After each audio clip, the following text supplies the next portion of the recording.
আচ্ছা, তোমাদেরকে যদি আমি একটা কথা জিজ্ঞাসা করি আজকে, যে বলো তো, ছোটবেলাতে তোমাকে বাবা বা মায়ের মধ্যে কে বেশি তোমাকে মারতো? অ্যান্সার করো তোমরা মনে মনে। আর ভাবো আজকের ডেটে তুমি কাকে বেশি ভালোবাসো, বাবাকে না মাকে?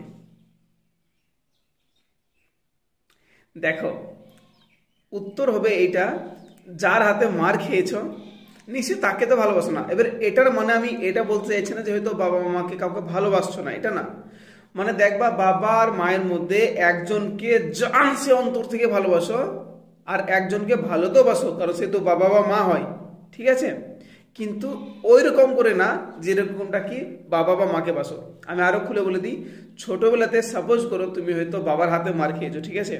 বড় হওয়ার পরে দেখবে, ঠিক আছে, বাবাকে ভালোবাসবে, রেসপেক্ট করবে, ঠিক আছে, কিন্তু মাকে যতটা ভালোবাসবে ততটা বাবাকে বাসবে না। বা ছোটবেলাতে অনেকজন দেখবা মায়ের হাতে মার বেশি খায় বাবার থেকে, বড় হওয়ার পরে দেখবে, ঠিক আছে, মাকে ভালোবাসবে বাট অতটা ভালোবাসবে না যতটা কি বাবাকে বাসবে, ঠিক আছে?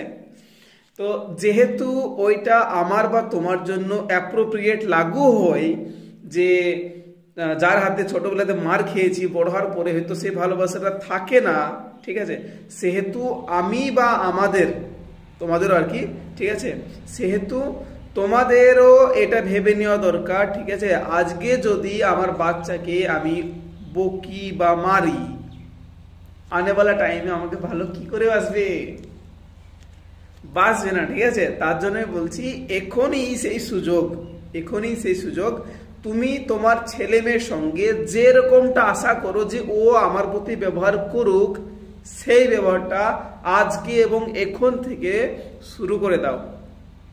আবার বলছি, যেরকম ব্যবহারটা তুমি চাও যে আমার ছেলে বা মেয়ে আমার প্রতি বা আমাদের প্রতি করুক, সেই ব্যবহারটা তুমি আজকে থেকে, এখন থেকে ছেলে মেয়ের উপরে লাগু করে দাও, বা সেরকম ব্যবহার করা চালু করে দাও।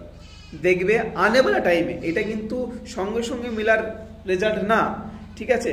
শুরুতে অনেক রাগ ধরবে, অনেক হবে, ঠিক আছে, নিজেকে কন্ট্রোল করবে না, বলেই দিবে, বলে দিয়েছো, ঠিক আছে, কোনো ব্যাপার নয়, মনে মনে বলো যে এটা আমার ভুল হয়ে গেল, ঠিক আছে, খানিকক্ষণের পরে সেই জিনিসটাকে শুধরানোর চেষ্টা করো, ছেলে মেয়ের সঙ্গে ভালো ব্যবহার করে চালু করে দাও, ঠিক আছে, যেটা তুমি আশা করো ফিউচারে তাদের সঙ্গে।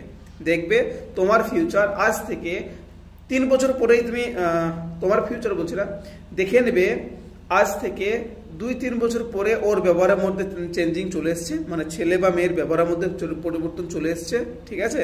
আর আনেওয়ালা ফিউচারে তোমার জিন্দগিটা বিন্দাস থাকবে, ঠিক আছে, গ্যারেন্টেড থাকবে।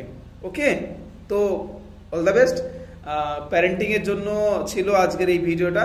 তো যাদের বিয়ে হয়ে গেছে বা যাদের ছোটোখাটো ছেলে মেয়ে আছে, তারা দেখো, আমার ফ্রেন্ড সার্কেলের মধ্যে অনেক বন্ধু বান্ধব আছে এখানে, আমি যেখানে সার্ভিস করি, তো সবার জন্য আমি বলছি না, অনেক ছেলে মেয়ে আছে যারা বলছে যে আমার ছেলে মেয়ে খুব চঞ্চল, বদমাস, মা বাবার কথা শোনে না, এরকম এরকম। দেখো ওরকম না, একটা বাচ্চা ছেলে না একটা আয়না হয়, আয়নার সামনে আমরা যদি দাঁড়াই, সামনে কি দেখতে পাবো? আমাকে দেখতে পাবো।